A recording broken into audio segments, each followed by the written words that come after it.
J'ai reçu une patiente de 72 ans dans mon cabinet. Appelons-la Claire. Quand sa fille l'a amenée, Claire était une ombre.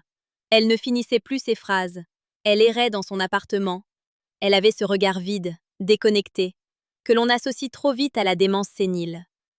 Le diagnostic de son précédent médecin était tombé. Déclin cognitif irréversible. On s'apprêtait à la placer. Pourtant, en regardant son ordonnance, je n'ai pas vu une femme malade d'Alzheimer. J'ai vu une femme victime d'une cascade biochimique orchestrée par 7 molécules différentes qui, jour après jour, éteignaient les connexions de son cerveau. En 3 mois, après un sevrage progressif et encadré, Claire a retrouvé sa vivacité, son humour et sa mémoire. Elle n'était pas démente, elle était intoxiquée. Le recadrage. Vous n'êtes pas coupable, vous êtes mal informé. Si vous vous reconnaissez dans cette brume mentale, ou si vous la voyez s'installer chez vos proches, sachez une chose, ce n'est pas de votre faute. Vous avez fait confiance. Vous avez suivi les recommandations. Le problème, c'est que notre système de santé actuel fonctionne en silo. On soigne une insomnie ici, une douleur articulaire là, une légère hypertension par-dessus, sans jamais regarder comment ces substances interagissent dans le sanctuaire de votre cerveau. Le corps humain n'est pas une machine, où l'on peut changer les pièces sans affecter le reste du système. C'est un équilibre électrochimique d'une précision chirurgicale. Lorsque vous introduisez des molécules exogènes de manière chronique, vous modifiez la communication entre vos neurones. Ce que l'on appelle vieillissement est souvent simplement l'accumulation de ces interférences chimiques. Mon rôle, en tant que médecin, n'est pas de vous donner une pilule pour chaque problème, mais de comprendre pourquoi votre terrain est en train de s'effondrer. Ma vision. La médecine du terrain réel. Ma démarche est simple mais exigeante. Elle refuse les solutions de facilité. La médecine moderne est une bénédiction pour l'urgence, mais elle est souvent une malédiction pour la chronicité quand elle se contente de masquer les signaux d'alarme. Un symptôme est une information. Si votre mémoire flanche, c'est votre corps qui crie que son métabolisme est entravé. Je ne suis pas ici pour vous vendre un remède miracle ou une plante exotique qui résoudrait tout en une nuit. Je suis ici pour restaurer la logique biologique, pour comprendre que la santé est une question de flux. Flux sanguin, flux nerveux, flux hormonal. Quand ces flux sont bloqués par une chimie envahissante, la lumière s'éteint. Mon objectif est de vous aider à rallumer cette lumière en identifiant les voleurs de mémoire qui se cachent dans votre quotidien. Étape 1. Le premier voleur, les somnifères et l'illusion du repos.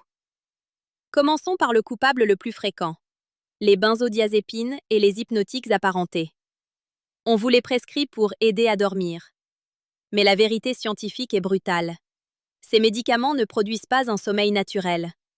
Ils produisent une sédation, une forme d'anesthésie légère. Pendant que vous êtes assommé par ces molécules, votre cerveau est incapable de réaliser sa tâche la plus importante de la nuit, le nettoyage glymphatique. C'est durant le sommeil profond que le cerveau évacue ses déchets métaboliques, dont la fameuse protéine bêta-amyloïde. En prenant un somnifère, vous empêchez ce nettoyage. Vous accumulez de la poussière neurologique. Chez ma patiente Claire, la prise de Stilnox depuis 10 ans avait créé une amnésie antérograde permanente. Elle ne fixait plus aucun nouveau souvenir. Elle vivait dans un présent perpétuel qui s'effaçait à chaque seconde. Ce n'était pas Alzheimer, c'était une anesthésie chronique. Le cerveau a besoin de cycles naturels pour consolider la mémoire. Sans cela, vous n'êtes qu'une bibliothèque dont on brûle les livres au fur et à mesure qu'on les range. Étape 2. Les anticholinergiques, les tueurs silencieux d'acétylcholine. C'est ici que la science devient passionnante et effrayante. Pour que vos neurones communiquent, ils utilisent des messagers chimiques appelés neurotransmetteurs. L'un des plus cruciaux pour la mémoire et la concentration est l'acétylcholine. Saviez-vous que des médicaments très communs pour l'incontinence urinaire, pour les allergies, les anciens antihistaminiques, ou même certains antidépresseurs, sont des anticholinergiques? Ils bloquent littéralement l'action de l'acétylcholine. Imaginez votre cerveau comme un réseau de fibres optiques. L'acétylcholine est le signal lumineux. Les médicaments anticholinergiques coupent le courant. Chez les personnes âgées, la production naturelle de ce neurotransmetteur diminue déjà. Si vous ajoutez un bloqueur chimique, vous provoquez une confusion mentale immédiate, des hallucinations parfois, et une perte de repères spatiaux. On pose alors l'étiquette « démence » sur un simple manque de courant électrique cérébral provoqué par une pilule pour la vessie ou le rhume des foins. Étape 3. Les statines et la guerre contre le cholestérol. Nous touchons ici à un dogme médical sensible. On vous a répété pendant 40 ans que le cholestérol est l'ennemi public numéro 1. On vous prescrit des statines pour protéger votre cœur. Mais à quel prix pour votre cerveau? Le cerveau est l'organe le plus riche en gras de votre corps. Il contient environ 25% du cholestérol total de l'organisme. Ce cholestérol est indispensable pour fabriquer les membranes des neurones et les gaines de myéline qui isolent les nerfs. Sans cholestérol, il n'y a pas de pensée rapide. Plusieurs études montrent un lien troublant entre des niveaux de cholestérol trop bas et un déclin cognitif accéléré. En abaissant de manière agressive le cholestérol chez une personne de 70 ans, on affame littéralement son cerveau. Claire prenait la dose maximale d'une statine puissante. Elle se plaignait de brouillard mental et de douleurs musculaires. Son cerveau n'avait plus les briques élémentaires pour se réparer. Une fois la stratégie ajustée, la clarté est revenue. Le cœur est important. Mais à quoi sert un cœur qui bat dans un corps qui ne sait plus qui il est? Étape 4. Les inhibiteurs de la pompe à protons, IPP, et la famine invisible. Si vous souffrez de reflux acide, vous connaissez probablement les IPP. Ils sont distribués comme des bonbons. On pense qu'ils n'agissent que sur l'estomac. C'est une erreur de débutant. En bloquant l'acidité gastrique de façon chronique, vous empêchez l'absorption de nutriments vitaux, notamment la vitamine B12 et le magnésium. La vitamine B12 est le protecteur ultime de vos nerfs. Une carence sévère en B12 imite à 100% les symptômes d'une démence de type Alzheimer. Perte de mémoire, paranoïa, irritabilité, troubles de la marche. Le système médical oublie trop souvent de tester le taux de B12 avant de déclarer une personne sénile. Claire était en carence profonde parce que son estomac, neutralisé par les médicaments, ne pouvait plus extraire la vitamine de sa nourriture. Nous n'avons pas soigné son cerveau. Nous avons simplement restauré sa capacité à se nourrir. Si vous trouvez ces informations essentielles, si vous sentez qu'elles peuvent changer votre regard sur votre propre santé ou celle de vos parents, je vous invite à rejoindre cette communauté. Abonnez-vous. Non pas pour le nombre, mais pour que cette voie de la lucidité médicale atteigne ceux qui sont aujourd'hui dans l'impasse. Comprendre est le premier pas vers la guérison. Étape 5. Les antihypertenseurs et le piège de la tension trop basse. L'hypertension est dangereuse, c'est un fait. Mais chez les seniors, l'obsession de la tension parfaite, souvent fixée arbitrairement à 12,8, est un piège mortel pour la mémoire. Pour que le sang monte jusqu'aux zones les plus fines du cerveau, il faut une certaine pression. Avec l'âge, les artères se rigidifient légèrement. C'est un processus d'adaptation. Si l'on force la tension à descendre trop bas avec des cocktails de 3 ou 4 médicaments, le cerveau n'est plus irrigué correctement. On appelle cela l'hypoperfusion cérébrale. Le résultat? Des micro-évanouissements, des chutes et surtout, des neurones qui meurent à petit feu, faute d'oxygène et de glucose. Claire faisait des absences. On pensait à de l'épilepsie ou à un stade avancé de maladie neurodégénérative. C'était juste son cerveau qui suffoquait à chaque fois qu'elle se levait trop vite de sa chaise. Étape 6. Les antidépresseurs et le camouflage émotionnel. La tristesse et l'isolement chez les personnes âgées sont souvent médicalisés à l'excès. On prescrit des inhibiteurs de la recapture de la sérotonine, IRS. Mais ces molécules modifient profondément la chimie frontale. Elles créent souvent ce qu'on appelle une apathie induite. Le patient ne se plaint plus, certes, mais il ne s'intéresse plus à rien. Il perd sa curiosité, son envie de lire, de discuter. Et comme le cerveau est un muscle qui s'atrophie si on ne l'utilise pas, cette apathie chimique conduit tout droit à une perte de faculté cognitive. On confond alors l'effet secondaire de l'antidépresseur avec un glissement vers la sénilité. Claire n'était pas déprimée, elle était seule. En remplaçant ses pilules par une stimulation sociale et une réadaptation métabolique, elle a retrouvé le goût de la vie et, par extension, l'usage de sa mémoire. Étape 7. L'effet cocktail, le chaos chimique. Le 7e médicament de Claire n'était pas le pire en soi, mais c'était celui de trop. C'était un anti-inflammatoire pour ses genoux. Pris isolément, il semble anodin.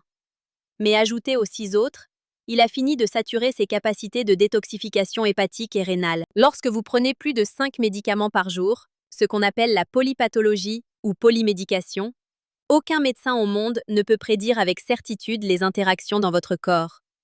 C'est une expérience de chimie à ciel ouvert dont vous êtes le laboratoire.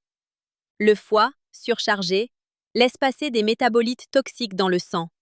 Ces toxines traversent la barrière hémato-encéphalique et viennent enflammer le cerveau. L'inflammation cérébrale, voilà le véritable nom de la plupart des pertes de mémoire modernes. Le moment de vérité, la logique du corps.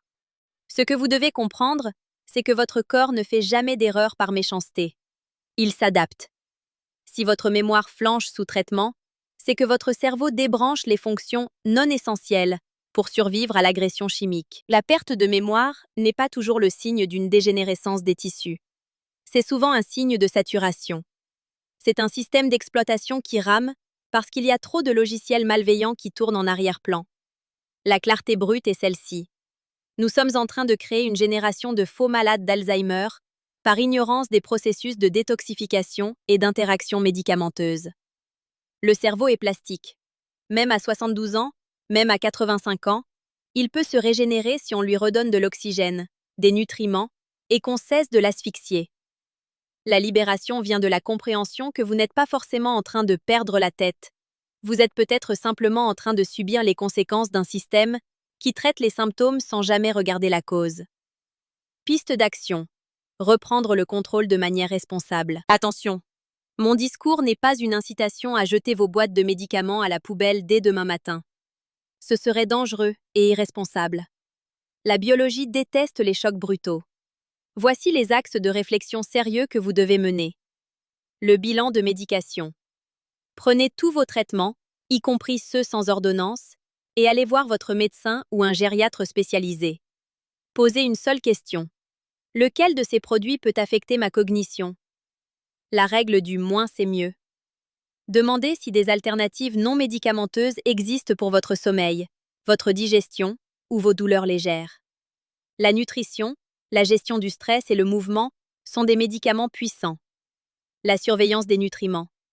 Si vous prenez des IPP ou des médicaments pour le cœur, faites vérifier vos taux de B12, de magnésium, de zinc et de vitamine D. Le cerveau ne fonctionne pas à vide. La cohérence et le temps. Si vous entamez une révision de traitement avec votre médecin, soyez patient. Il a fallu des années pour encrasser le système. Il faudra des mois pour le nettoyer. La régularité est votre seul allié. Ne cherchez pas de pilule miracle pour remplacer la précédente. Cherchez la santé par le retrait de ce qui vous nuit. Conclusion. La mémoire est un droit, pas une option.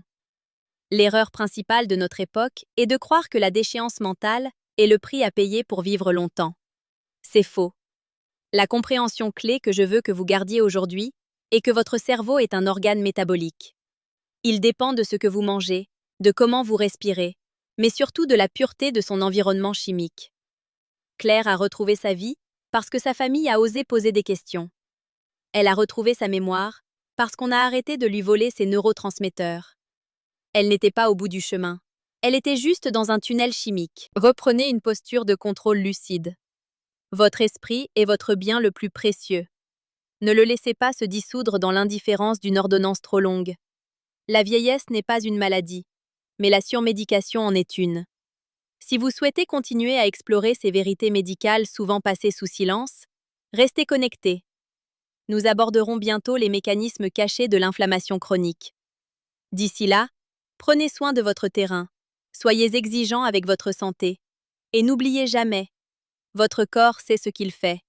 Apprenez juste à ne plus l'entraver. Souhaitez-vous que j'approfondisse le protocole spécifique de vérification des carences nutritionnelles induites par les médicaments?